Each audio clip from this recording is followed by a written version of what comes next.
सामाजिक विज्ञान pre board paper हल 2023। तो आज हम सामाजिक विज्ञान का प्री बोर्ड का पेपर हल करने जा रहे हैं और इसका हम पहला क्वेश्चन लेते हैं। ब्रेडन वुड्स सम्मेलन में किस संस्था की स्थापना की गई? तो ऑप्शन बी राइट, अंतर्राष्ट्रीय मुद्रा कोष की स्थापना की गई थी। दूसरा क्वेश्चन है दूसरा क्वेश्चन है लौह अयस्क किस प्रकार का संसाधन है? तो लौह अयस्क है वो अनवीकरण योग्य संसाधन है। ऑप्शन सी राइट, दूसरे में ऑप्शन सी राइट, अनवीकरणीय योग्य। तीसरा क्वेश्चन है किस राज्य में काली मृदा पाई जाती है? तो वो है ऑप्शन बी राइट, महाराष्ट्र, ब राइट, महाराष्ट्र में काली मृदा पाई जाती है। चौथा क्वेश्चन है प्रोजेक्ट टाइगर की शुरुआत कब की गई? तो प्रोजेक्ट टाइगर की शुरुआत 1973 में की गई थी। ऑप्शन ब राइट, 1973। पांचवा क्वेश्चन है श्रीलंका स्वतंत्र राष्ट्र कब बना? तो श्रीलंका कब स्वतंत्र हुआ? वो हुआ था 1948 में। ऑप्शन स राइट, 1948।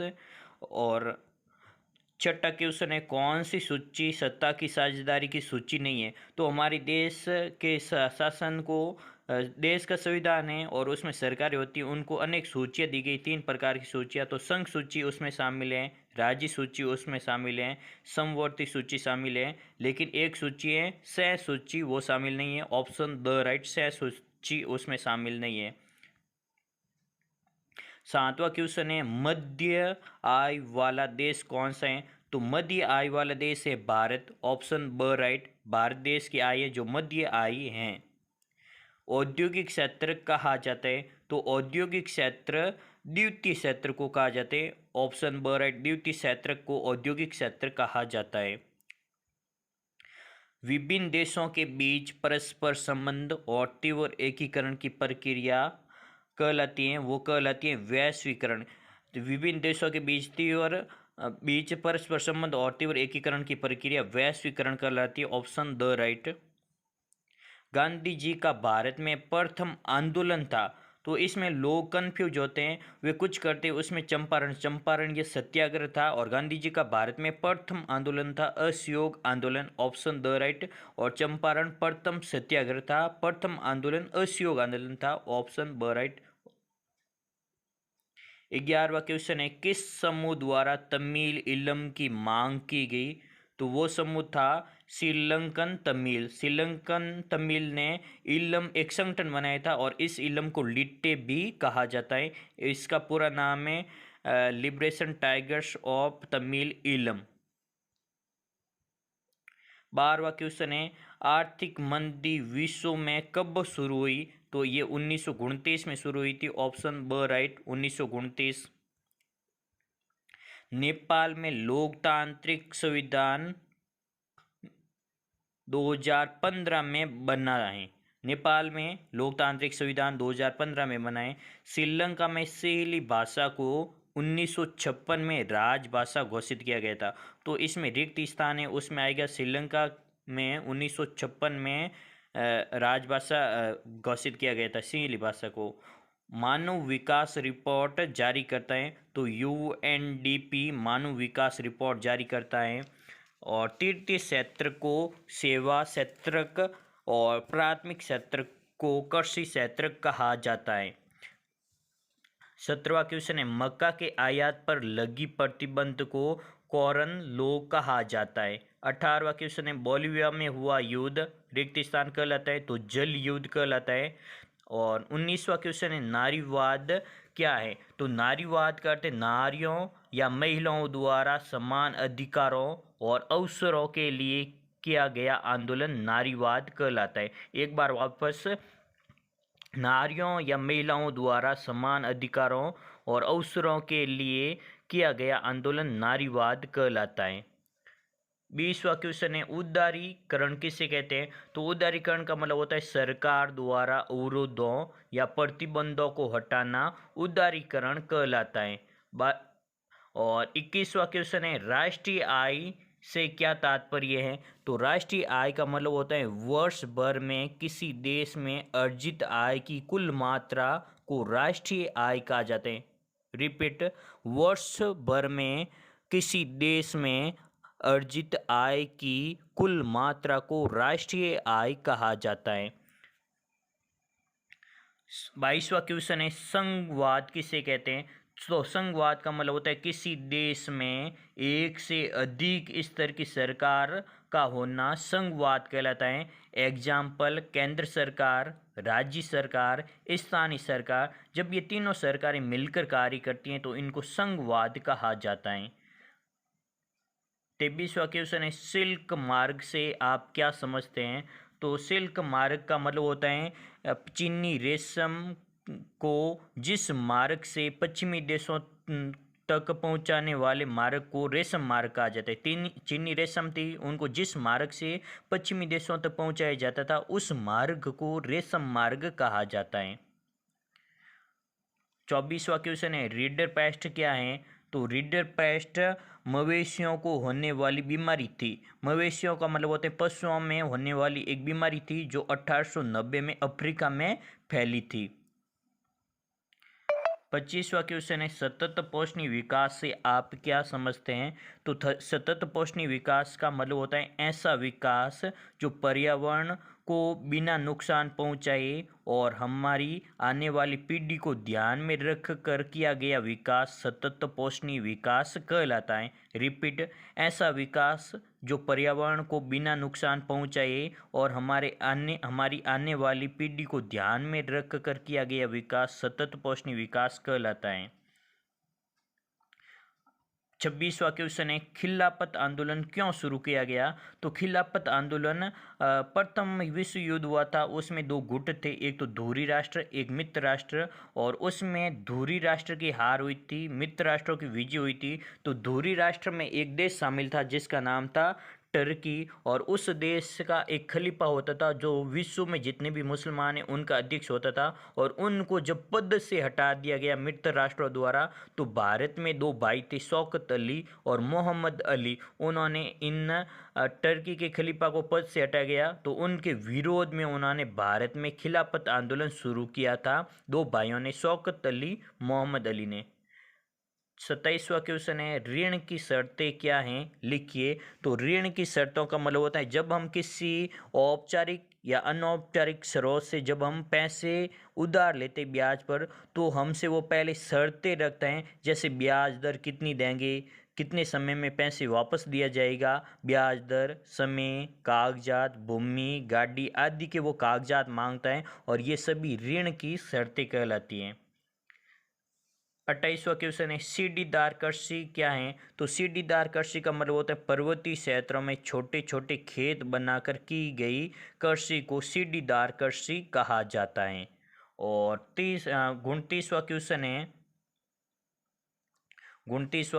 है निवेश और विदेशी निवेश से क्या तात्पर्य है? तो निवेश और विदेशी निवेश से तात्पर्य है निवेश का अर्थ होता है बहुराष्ट्रीय कंपनियों द्वारा अपने देश में भूमि, इमारत, मशीनी सामान खरीदने के लिए जिस मुद्रा का प्रयोग किया जाता है उसे निवेश कहा जाता है। और विदेशी निवेश का मतलब होता है बहुराष्ट्रीय कंपनियों द्वारा दूसरे देश में भूमि, इमारत, मशीनी सामान खरीदने के लिए जिस मुद्रा का प्रयोग किया जाता है उसे विदेशी निवेश कहा जाता है।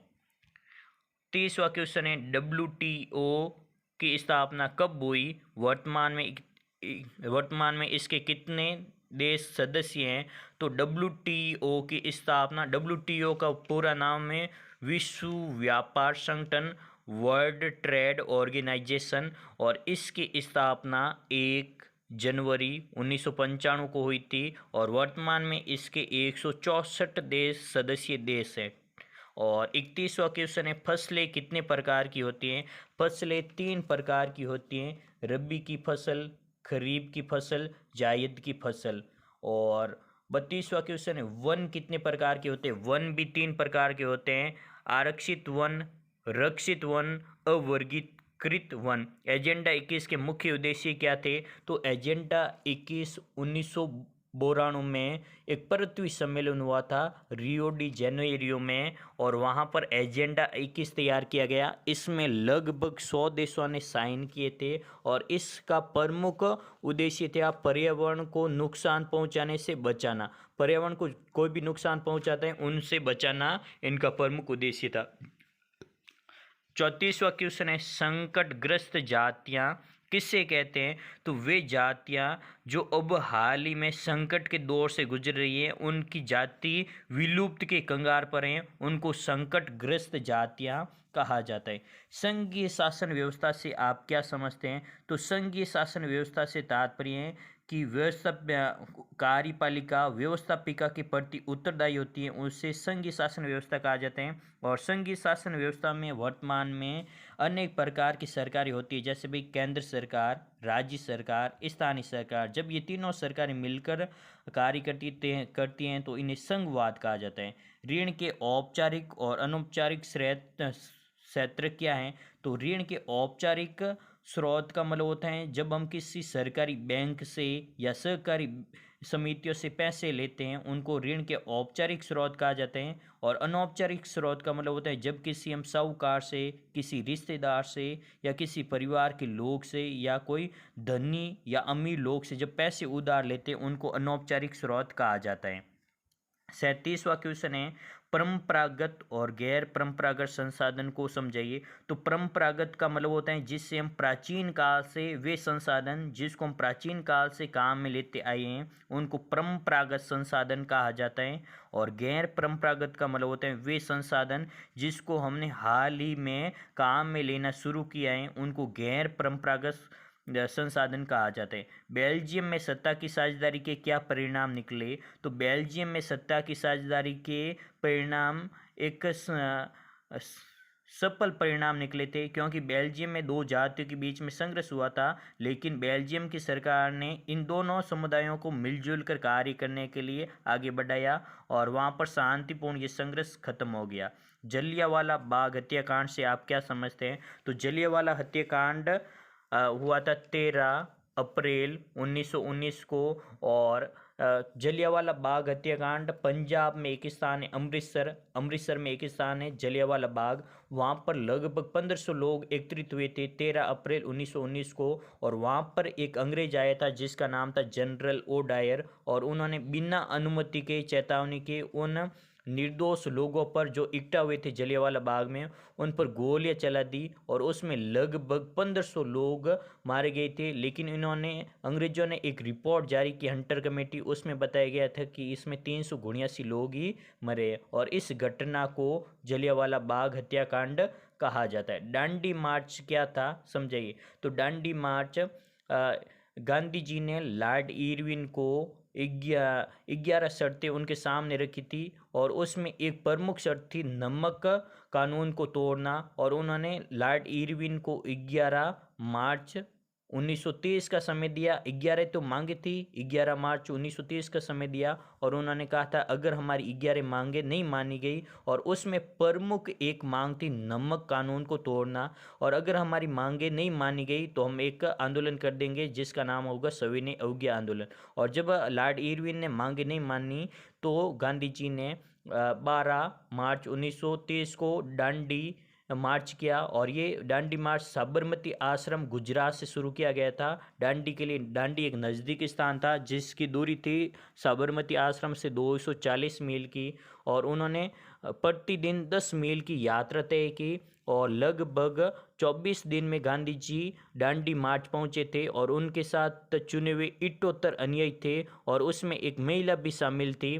और उसमें जब वे 6 अप्रैल 1930 को वहाँ पर पहुँचे तो गांधी जी ने प्राकृतिक का नमक भी लिया और खारे पानी को उबालकर दांडी मार्च में नमक बनाया, और नमक कानून को तोड़कर उन्होंने सविनय अवज्ञा आंदोलन शुरू किया था।